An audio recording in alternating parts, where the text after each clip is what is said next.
আসসালামু আলাইকুম। আশা করি আপনারা সবাই ভালো আছেন। সপ্তাহের শেষ দিন, শেষ কার্য দিবস। এই মুহূর্তে আপনাদের কি করা উচিত এই বিষয়ে আমি কিছু কথা বলবো। আপনারা কি সিদ্ধান্ত এই মুহূর্তে নিবেন না বা কি করা উচিত? নিবেন না গুলাই আগে বলি যে আসলে কি করা উচিত হবে না এই মুহূর্তে। যেহেতু ইনডেক্স পড়তেছে আপনাদের, মার্কেটে যখন ইনডেক্স পড়ে তখন আপনাকে চুপ থাকতে হবে।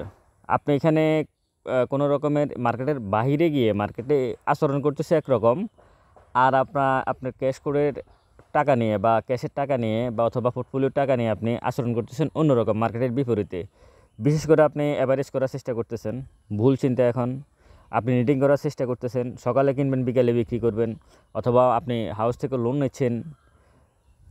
এই সমস্ত চিন্তাভাবনা, এই সমস্ত সিদ্ধান্তগুলাই এই মুহূর্তে ভুল বলে আমি মনে করি। এই মুহূর্তে আসলে পুরোটাই ভুল এগুলা। যদি আপনি নিটিং করার চেষ্টা করেন, যদি আপনি অ্যাভারেজ করার চেষ্টা করেন, নতুন করে কোনো স্টকে যদি আপনি এন্ট্রি নেওয়ার চেষ্টা করেন, হ্যাঁ দুই চারটা স্টক বাদে এন্ট্রি নেওয়া আছে, বিশেষ করে যারা ট্রেড করতেছেন তাদের জন্য আমি কথাগুলো বলতেছি। এগুলো এখন করা যাবে না। আগে ইন্ডেক্স কোথায় পড়ে এটা থামা দেখতে হবে, মানে ইন্ডেক্সটা পড়া যেটা সেটাকে থামতে হবে। ইন্ডেক্স যদি মানে পড়া না থামে, আপনি যেখানে এন্ট্রি নেন না কেন, যে অবস্থায় এন্ট্রি নেন না কেন, যতই সাপোর্ট জোন খুঁজেন না কেন, আপনার ইন্ডিভিজুয়াল স্টকের, ট্রেডিং স্টকের কোনো লাভ নাই। এটা হচ্ছে সবচেয়ে বড় কথা। সুতরাং আপনারা কোনোভাবেই আসলে এই মুহূর্তে আপনারা বাইটা স্টপ করা ভালো, মানে কোনো শেয়ার বাই না করাটাই হচ্ছে বুদ্ধিমানের কাজ। সেল আপনি কী দেবেন? সেল তো দেওয়ার কিছু নাই, যেহেতু মার্কেট অনেক বেশি পড়ে গেছে, আপনার পোর্টফোলিও অনেক বেশি মাইনাস, এক্ষেত্রে সেল দেওয়ার কিছু নাই। তো একটু ওয়েট করতে হবে আপনাদেরকে। এখানে আসলে মার্কেটের এখন যে প্রবলেমটা, যে যে সমস্যাটা মার্কেটের, এই সমস্যাটা একটু ভিন্ন রকম। এখানে মার্কেটের সমস্যার থেকে বড় সমস্যা হচ্ছে যারা মার্কেট মেকার এবং সরকার যে সংস্থা, গতকালকে আমি বলছিলাম এটা, এই বিষয়টা নিয়ে ভিডিও করছিলাম, এটা নিয়ে এখন আর বলার কিছু নাই।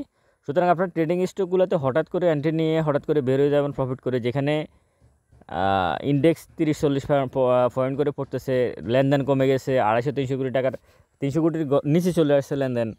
এই সবগুলো মিলিয়ে মানে মার্কেট পরিস্থিতি খারাপ। তবে হয়তো আজকে মার্কেটটা একটু পজিটিভ যাইতে পারে বলে আমি মনে করি, কারণ যেভাবে পড়ছে, লেনদেনটাও যেভাবে কমে গেছে, সেই হিসাবে হয়তো এটা একটা ধারণা আর কি, যে মার্কেট একটু পজিটিভ যেতে পারে। তবে টেকনিক্যাল কোনো কিছু এখানে এখন আর কাজ করবে না মার্কেটে। কারণ মার্কেটের টোটাল, মানে আমাদের গ্রামে একটা কথা আছে যে দুই কুকুরের ঝগড়া, গ্রামের মানুষের অশান্তি। ব্যাপারটা এরকম আর কি, যা বুঝার বুঝবেন অবশ্যই। তো সব কিছু মিলাই আপনারা একটু সাবধানতা অবলম্বন করবেন, বিশেষ করে ট্রেড যারা করেন। আপনি যত রকমের আপনার পলিসি এখানে অ্যাপ্লাই করেন না কেন, আমি গতকালকে বলছিলাম, বাংলাদেশের সর্বোচ্চ যে ট্রেড করে, মানে সবচেয়ে ভালো ট্রেড বুঝে, এই বৃত্তের মধ্যে যদি কেউ থাকে, সে উপরেরটা বাদে দিলাম, শুধু এইটুকুর মধ্যেও 20% লসে আছে, 15-20% লসে আছে ওনার পোর্টফোলিও। বাংলাদেশে যদি সর্বোচ্চ ভালো ট্রেডিং যিনি বুঝেন, তারও 15-20% লস আছে এর ভিতরে। এখানে অনেক মানে কথাই বলবে, সেটা ভিন্ন বিষয়, কিন্তু বাস্তবতা হচ্ছে এটা। ইন্ডেক্স বলতেছে লস আছে, উনি যদি মানে ট্রেড করে কেউ যদি বলে যে হ্যাঁ আমি অনেক ইয়েতে আছি, সেটা ভিন্ন বিষয়, কিন্তু ইন্ডেক্স বলতেছে উনি লসে আছে। তো সব কিছু মিলাই আপনারা একটু ধৈর্য ধরবেন, অপেক্ষা করবেন। ট্রেডিং স্টক এন্ট্রি নেওয়া যাবে না, অ্যাভারেজ করা যাবে না, নেটিং করা যাবে না, কিছুই করা যাবে না। মানে আপনার এই মুহূর্তে কিন্তু হাত পা বাঁধা। সুতরাং আপনি কিছু করারও চিন্তা করেন না। যদি ক্যাশ থাকে আলহামদুলিল্লাহ, আপনি অনেক ভালো একটা জায়গায় আছেন, সেফ জোনে আছেন, ক্যাশটা হাতে রাখেন। ভালো থাকবেন সবাই। আসসালামু আলাইকুম।